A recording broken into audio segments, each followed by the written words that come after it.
On March 15, 2018, during a dinner party in suburban Denver, marketing executive Jessica Hayes publicly humiliated her husband, David, with a comment that would echo through their social circle for years.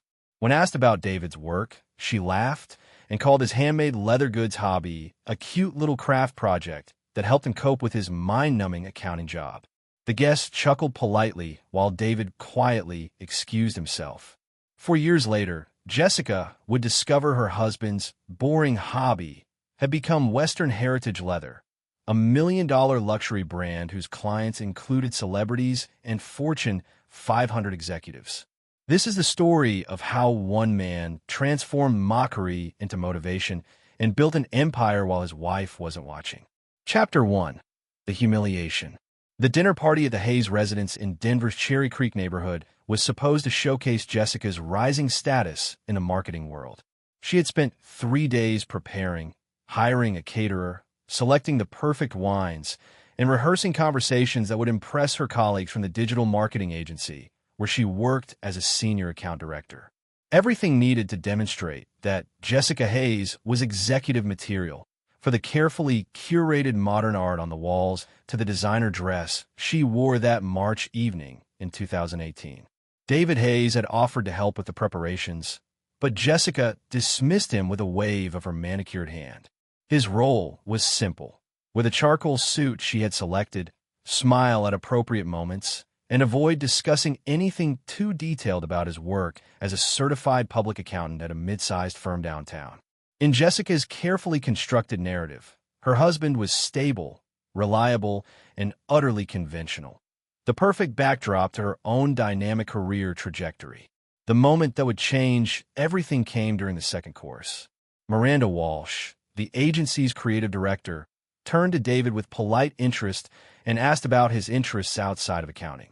Before David could respond, Jessica's laughter cut through the conversation like crystal shattering on marble. She explained with theatrical exasperation that David spent his weekends in the garage, playing with leather like some suburban cowboy. The table erupted in cultured laughter as Jessica continued her performance, describing how her husband would rather spend Saturday nights hand-stitching wallets than attending gallery openings or networking events. She called it his little craft project, emphasizing the word little with a condescension that made several guests shift uncomfortably in their seats. David's grandfather had been a master leatherworker in Montana, creating custom saddles and gear that ranchers across the state sought out for their durability and beauty. Before his death in 2016, he had spent 2 summers teaching David the traditional techniques that machines couldn't replicate. The smell of vegetable tanned leather, the rhythm of saddle stitching, the patience required to burnish edges to a mirror finish. These were connections to heritage that Jessica reduced to a punchline. As the laughter continued, David quietly excused himself, ostensibly to check on something in the kitchen. He stood in the hallway, listening to his wife elaborate on how she had tried to interest him in more sophisticated hobbies. Golf, perhaps, or wine collecting, something that would advance their social standing. But no, she sighed dramatically. David preferred his boring accounting job and his even more boring leather phase. The pattern wasn't new. Throughout their 8-year marriage, Jessica had developed a talent for minimizing David's interests while amplifying her own achievements.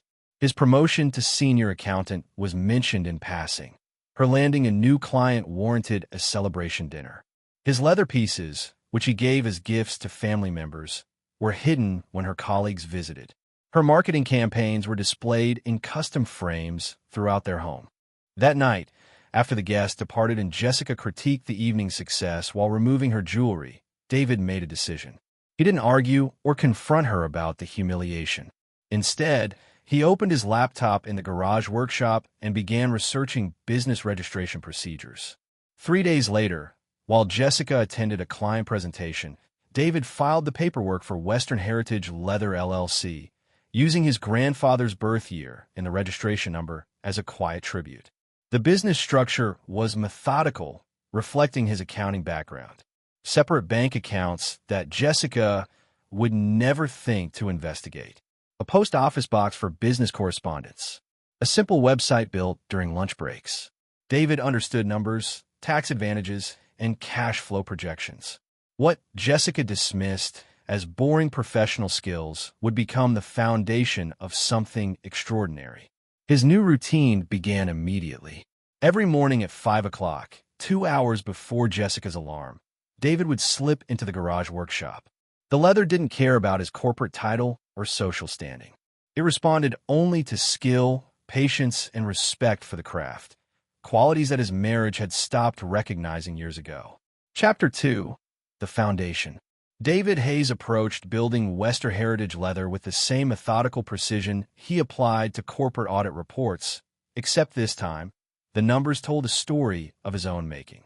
Between April 2018 and the end of 2020, he would transform a garage workshop into the foundation of a luxury brand, all while maintaining the illusion of a harmless hobby for his unsuspecting wife. The education came first. While Jessica spent evenings networking at marketing mixers and weekend conferences in Las Vegas or Miami, David invested in masterclasses from renowned craftsmen. Chuck Dorsett, a fourth-generation saddle maker from Wyoming, taught him through online videos how to read leather grain and identify imperfections that would weaken a finished piece. Lisa Chun, a luxury goods designer who had worked with European fashion houses, demonstrated edge painting techniques that separated amateur work from professional craftsmanship. David consumed 8 hours of instructional content weekly, taking notes in leather-bound journals he made himself. The farmers' market started as reconnaissance missions. Boulder's Saturday market, Fort Collins on Sundays, and occasionally the artisan fair in Golden. Jessica assumed he was buying organic vegetables or killing time while she attended her perpetual professional development seminars. In reality, David was studying customer psychology, price points, and the subtle difference between browsers and buyers. His accounting background proved invaluable as he tracked conversion rates, average transaction values, and the correlation between display methods and sales volume. His first breakthrough came in September 2018 at the Cherry Creek Farmers Market. A woman examining his hand-stitched portfolios mentioned she managed a boutique in Aspen that specialized in American-made luxury goods. David had prepared for this moment, producing a professionally photographed catalog he had created during Jessica's week-long conference in San Francisco. The boutique ordered 12 pieces, its first wholesale account that would eventually grow to monthly orders exceeding $10,000. The financial architecture of Western heritage leather reflected David's expertise in corporate accounting structures. He established a single-member LLC that passed through to a personal return Jessica never reviewed, trusting him to handle their taxes. Business credit cards were paperless, statements flowing to his private email. He opened accounts at 3 different banks, spreading transactions to avoid creating patterns that might appear on their joint accounts. The post office box in Littleton received all business correspondence, 20 minutes from his office, but completely outside Jessica's sphere of movement. Cost optimization became an obsession. David negotiated directly with tanneries in Texas, cutting out distributors and saving 40% on materials. He bought an industrial sewing machine from a closing shoe factory for pennies on the dollar, telling Jessica it was for heavier repair projects around the house. Every dollar of profit was reinvested into better tools, premium materials, and professional photography that elevated his brand image. While Jessica spent $400 on monthly gym memberships and trainer sessions she rarely attended, David was building an inventory worth thousands. The Vail connection materialized through calculated positioning. David attended the Vail Artisan Market not as a vendor, but as a visitor, carrying his best briefcase and wearing his finest casual clothes.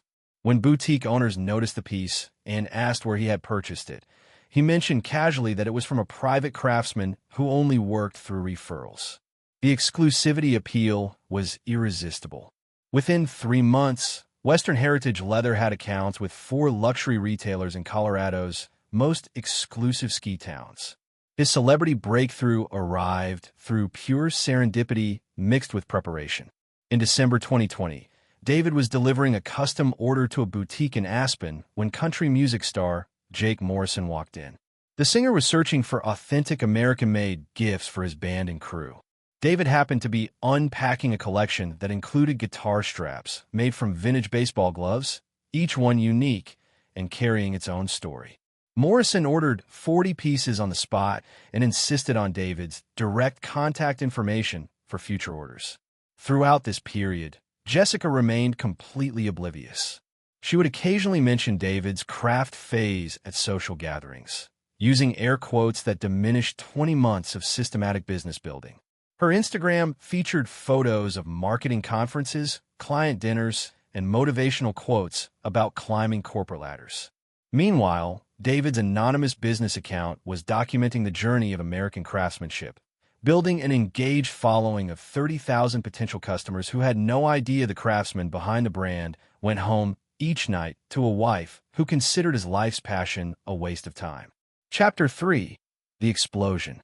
On February 14, 2021, while Jessica attended a Valentine's Day client dinner in downtown Denver, Jake Morrison posted a photograph that would transform Western Heritage Leather from a successful side business into a phenomenon. The country star's Instagram showed him on stage at the Grammy Awards, his custom leather guitar strap visible to his 8 million followers. The caption read simply, "Real American craftsmanship from a Colorado artist who prefers to let his work speak louder than words." Within 6 hours, the post had garnered 400,000 likes and 12,000 comments asking where to purchase similar pieces. David discovered the viral moment at 5:30 the next morning during his routine workshop session.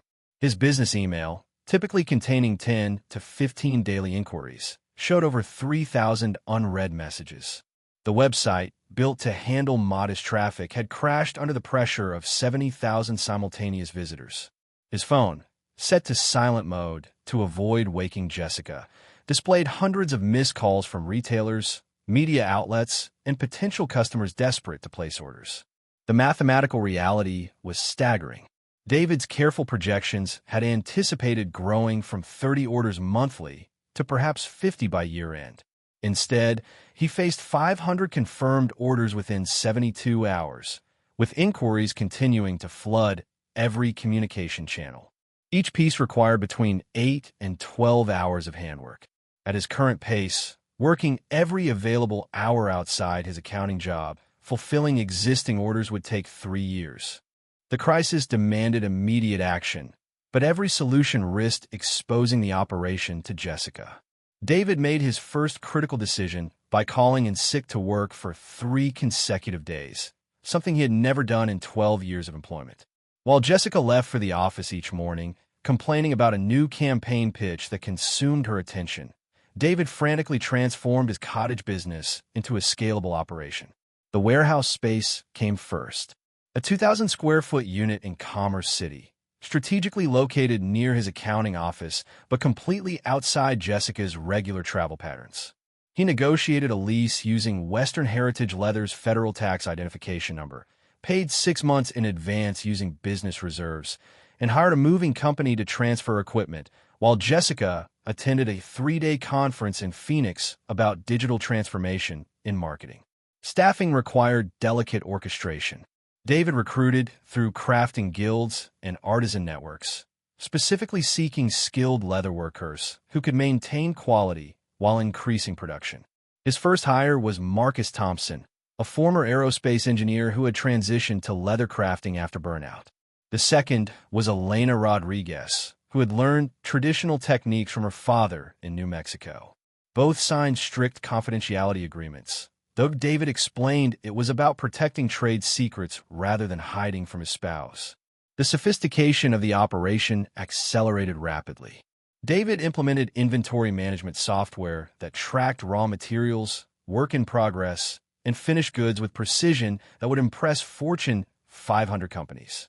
He established relationships with premium suppliers who could guarantee consistent quality at scale. The e-commerce platform was rebuilt on enterprise architecture, capable of handling thousands of concurrent transactions while maintaining security and user experience standards that competed with major luxury brands. Jessica's pursuit of a vice president position at her agency created the perfect cover for David's expanding enterprise. She worked late nights preparing presentation decks, traveled frequently for client pitches, and spent weekends either at the office or recovering from exhaustion. Her conversations at home revolved entirely around agency politics, competitive account wins, and her strategic positioning for the promotion. She never asked about David's whereabouts during her absences, assuming he was pursuing his mundane routine of office work and garage tinkering. The financial metrics by mid-2021 were extraordinary. May revenues exceeded $150,000. June reached $200,000. By September, Western Heritage Leather was generating $300,000 monthly, with profit margins that would make venture capitalists weep with envy. David's personal business account, completely separate from their joint finances, accumulated wealth that dwarfed their combined traditional salaries. The parallel realities became almost surreal. Jessica would complain about her $80,000 bonus being lower than expected, while David's business had generated $800,000 in profit that same quarter. She strategized about becoming a $100,000 executive, while his company's valuation approached $2 million. The man she had mocked for his boring sensibilities was building an empire she couldn't even imagine. December 2021 marked the milestone. Western Heritage Leather officially exceeded $1 million in annual revenue. That evening, while Jessica celebrated landing a new account with champagne she had purchased to impress colleagues, David sat in his warehouse office, reviewing purchase orders from luxury retailers across the globe, knowing his wife remained completely unaware she was married to a millionaire entrepreneur. Chapter 4. The Revelation. The unraveling began with a chance encounter at the Denver Convention Center in January 2022. Jessica's colleague, Miranda Walsh, had attended a luxury retail summit and spotted someone familiar presenting on a main stage panel about authentic American craftsmanship. The presenter was David Hayes, Jessica's supposedly boring accountant husband, discussing Western Heritage Leather's million-dollar success story to an audience of industry executives who hung on every word. Miranda's text message to Jessica contained only a photograph and 3 words. "Isn't this David?" The image showed him confidently addressing hundreds of attendees, with a presentation slide behind him displaying Western Heritage Leather's logo and the tagline, "Redefining American Luxury." Jessica stared at her phone in the agency bathroom, her mind unable to process the contradiction between the executive on stage and the man she had publicly mocked for his simple hobby. The confrontation that evening was unlike anything in their marriage. Jessica had arrived home early, armed with Google searches that revealed the stunning scope of David's deception. Western Heritage Leather wasn't just successful, it was a phenomenon. Features in Vogue, GQ, and Town and Country. Celebrity clients include actors, musicians, and professional athletes. Wholesale partnerships with Neiman Marcus and Bergdorf Goodman. A waiting list for custom pieces that stretched 6 months. David's response was methodical and unemotional. He retrieved a leather portfolio from his workshop and spread 3 years of documentation across their dining room table. Incorporation papers, tax returns, bank statements, contracts with luxury retailers, celebrity endorsement agreements, and financial projections that extended through 2025. The numbers were irrefutable. While Jessica had chased her vice president position with its $140,000 salary, David's business had generated $1.3 million in revenue the previous year, with net profits exceeding $600,000. The role reversal was complete and devastating. Jessica, who had built her identity around being the sophisticated marketing executive married to a simple accountant, discovered she was actually the lesser earner married to a successful luxury brand founder. Her expertise in digital marketing, which she had lorded over David for years, paled compared to his organic brand building that had achieved what her campaigns only promised: authentic customer connection and exponential growth. Her attempts to insert herself into the business revealed the depths of her misunderstanding. Jessica immediately began proposing marketing strategies, social media campaigns, and rebranding initiatives, approaching Western Heritage Leather as if it were another client account to be optimized. David's refusal was firm and final. The brand had succeeded specifically because it hadn't followed conventional marketing wisdom. Its authenticity came from genuine craftsmanship, not manufactured narratives. The financial forensics exposed the careful architecture of David's independence. Separate business accounts containing over $800,000 in liquid assets. Equipment and inventory are valued at $400,000. Intellectual property, including designs, patterns, and the brand itself worth potentially millions. All were legally structured to exist entirely outside their marital assets, a protection David had established after consulting with a business attorney who specialized in entrepreneurial ventures. David's announcement that he was leaving his accounting position to focus on Western Heritage Leather full-time wasn't a request for permission, but a statement of fact. He had already submitted his resignation, effective immediately. The workshop in their garage would be converted back to storage. All operations would move permanently to the warehouse facility Jessica hadn't known existed until 48 hours ago. The marriage couldn't survive the revelation, though it lingered for 6 more months in a state of civil coexistence. Jessica's desperate attempts to claim partial credit for the success, suggesting her mockery had motivated him, fell flat against the evidence of systematic dismissal and derision. The divorce was finalized in September 2022, with Western Heritage Leather's valuation excluded from marital assets due to its establishment and growth occurring entirely through David's separate efforts. By 2024, Western Heritage Leather had expanded to include boutique stores in Los Angeles, New York, and Dallas, with annual revenues exceeding $5 million. David Hayes, once mocked for his boring sensibilities, had built an empire from humiliation, while his ex-wife's Instagram bio no longer mentioned her entrepreneurial connections. David Hayes transformed mockery into millions, proving that the quietest ambitions often roar the loudest. If this story of hidden success and sweet vindication resonated with you, subscribe for more tales of underdogs who became untouchable.